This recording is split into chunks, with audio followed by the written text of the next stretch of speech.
पिछले सप्ताह अपने बहुप्रतीक्षित आईपीओ के बाद फूड डिलीवरी कंपनी स्विगी ने आज स्टॉक एक्सचेंजों पर सूचीबद्ध होने के लिए कदम उठाया है। यह आईपीओ शेयर बाजार में एक महत्वपूर्ण उपस्थिति दर्ज करने के उद्देश्य से था, लेकिन इसकी लिस्टिंग से पहले कंपनी के शेयरों की ग्रे मार्केट प्रीमियम की स्थिति सामान्य से कमजोर दिखाई दी। दरअसल ग्रे मार्केट में कंपनी के शेयर मात्र ₹1 के मामूली प्रीमियम पर कारोबार कर रहे थे, जो इश्यू प्राइस के मुकाबले 0.26% का बहुत ही हल्का प्रीमियम दर्शाता है। ये स्थिति आईपीओ में दिलचस्पी कम होने और सूचीबद्ध मूल्यांकन के प्रति बाजार की अनिश्चितता का संकेत देती है। स्विगी भारत की दूसरी सबसे बड़ी ई-कॉमर्स और फूड डिलीवरी कंपनी मानी जाती है। इसके बावजूद उच्च प्रोफाइल और ब्रांड मूल्य होने के बावजूद यह आईपीओ निवेशकों के लिए आकर्षक नहीं बन पाया। हालांकि समेकित आधार पर कुल सदस्यता का स्तर ठीक दिखाई देता है, लेकिन अधिकांश निवेशकों का रुझान अपेक्षाकृत कम था। विशेष रूप से D3 पर क्वालिफाइड इंस्टीट्यूशनल बायर्स यानी QIB निवेशकों ने इस आईपीओ में रुचि दिखाई, जिससे इसे सफलतापूर्वक बंद करने में सहायता मिली। इस प्रकार की परिस्थिति कुछ समय पहले हुंडई मोटर्स के आईपीओ में भी देखी गई थी, जहां QIB ने एक महत्वपूर्ण भूमिका निभाई थी। कंपनी को इस स्थिति में लेकर आने के कई कारण हो सकते हैं। अधिकांश निवेशक, विशेष रूप से नॉन इंस्टीट्यूशनल इन्वेस्टर्स (NII) और खुदरा निवेशक, इस आईपीओ से दूरी बनाए हुए दिखाई दिए। इसके पीछे एक बड़ा कारण कंपनी के व्यवसाय मॉडल में नकारात्मक नकदी प्रवाह का होना था। स्विगी एक फूड डिलीवरी कंपनी है, जो बहुत ही प्रतिस्पर्धी बाजार में संचालित होती है। अन्य प्रमुख खिलाड़ियों की उपस्थिति ने प्रतिस्पर्धा के स्तर को और अधिक बढ़ा दिया है। इसके अतिरिक्त वर्तमान में बाजार का मूड भी नकारात्मक स्थिति में है, जिससे निवेशक अपने निवेश के निर्णय में अधिक सतर्क हो गए हैं। इस माहौल में किसी ऐसे व्यवसाय में निवेश करना जिसमें मुनाफे की दिशा में स्पष्टता न हो, निवेशकों को चिंता में डाल सकता है। NII और खुदरा निवेशकों के बीच मांग में कमी और वर्तमान बाजार की नकारात्मक भावनाएं इस आईपीओ की सूचीबद्धता के लिए एक चुनौतीपूर्ण परिदृश्य उत्पन्न करती हैं।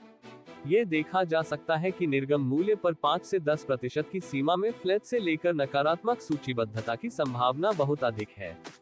यदि स्विगी का स्टॉक निर्गम मूल्य पर या इसके आसपास सूचीबद्ध होता है, तो ये स्पष्ट रूप से दर्शाएगा कि बाजार का यह मानना है कि इस व्यवसाय मॉडल में दीर्घकालिक मुनाफे की गारंटी नहीं है, विशेषकर तब जब कंपनी को अपनी नकदी प्रवाह और प्रतिस्पर्धा के संदर्भ में बड़ी चुनौतियों का सामना करना पड़ रहा हो। स्विगी का व्यवसाय मॉडल मुख्यतः डिस्काउंट और कस्टमर एक्विजिशन पर आधारित है, जो अल्पकालिक विकास के लिए तो कारगर हो सकता है, लेकिन दीर्घकालिक लाभप्रदता के लिए एक स्थिर मॉडल नहीं माना जा सकता है। फूड डिलीवरी उद्योग की मांग और प्रतिस्पर्धा को देखते हुए निवेशक दीर्घकालिक रणनीति के प्रति संशय में हैं। इस क्षेत्र में बहुत अधिक प्रतिस्पर्धा है और वर्तमान में स्विगी के पास नकदी प्रवाह को संतुलित रखने के लिए कोई मजबूत रणनीति नहीं है। इस प्रकार का व्यवसाय मॉडल, जिसमें भारी छूट और ग्राहक अधिग्रहण पर ध्यान केंद्रित किया जाता है, मुनाफे को दीर्घकालिक बनाए रखने के लिए समस्याग्रस्त हो सकता है। इसके अलावा इस आईपीओ की सफलता को लेकर अन्य कारण भी हैं जो स्विगी के पक्ष में नहीं थे। हाल ही के समय में अन्य प्रमुख आईपीओ भी बाजार में आए थे, जिन्होंने निवेशकों की पूंजी को बांटने का काम किया। बाजार में ऐसे समय में एक के बाद एक बड़े आईपीओ का आना निवेशकों की प्राथमिकता को बांट देता है और वे ऐसे आईपीओ की ओर जाते हैं जिनमें मुनाफे की संभावना स्पष्ट होती है। स्विगी के मामले में निवेशकों का यह मानना है कि इसमें प्रतिस्पर्धा और नकदी प्रवाह की समस्याएं हैं, जो इसकी लाभप्रदता को प्रभावित कर सकती हैं। इसके अलावा बाजार में नकारात्मक माहौल का असर स्विगी की लिस्टिंग पर भी पड़ा है। वर्तमान समय में आर्थिक स्थिति, महंगाई और वैश्विक संकट जैसे कई मुद्दे निवेशकों को डराने का काम कर रहे हैं। इन स्थितियों में जोखिम भरे व्यवसायों में निवेश करना निवेशकों के लिए एक बड़ा प्रश्नचिन्ह बन जाता है। जब तक बाजार में स्थिरता नहीं आती, इस प्रकार की कंपनियों की सूचीबद्धता पर असर पड़ने की संभावना बनी रहेगी।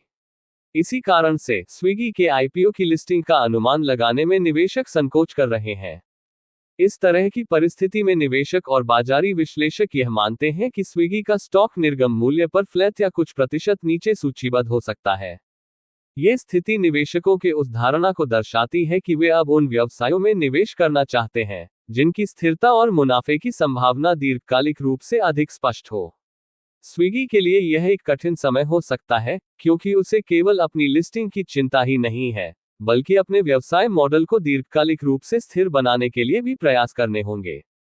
यदि कंपनी नकदी प्रवाह में सुधार नहीं कर पाती है और व्यवसाय मॉडल को मुनाफे की दिशा में नहीं मोड़ पाती है, तो निवेशकों का विश्वास इस पर कमजोर रह सकता है। इसके लिए स्विगी को न केवल अपने खर्चों को कम करने की जरूरत होगी, बल्कि दीर्घकालिक लाभप्रदता की दिशा में नए कदम उठाने होंगे, जिससे निवेशकों का भरोसा बढ़ सके। लिस्टिंग के दिन की परिस्थितियों को देखते हुए ये कहना कठिन नहीं होगा कि स्विगी के स्टॉक का भविष्य निकट भविष्य में कैसे आकार लेगा। निवेशकों का धैर्य और कंपनी की व्यवसाय रणनीति दोनों ही इसके भविष्य के लिए महत्वपूर्ण है।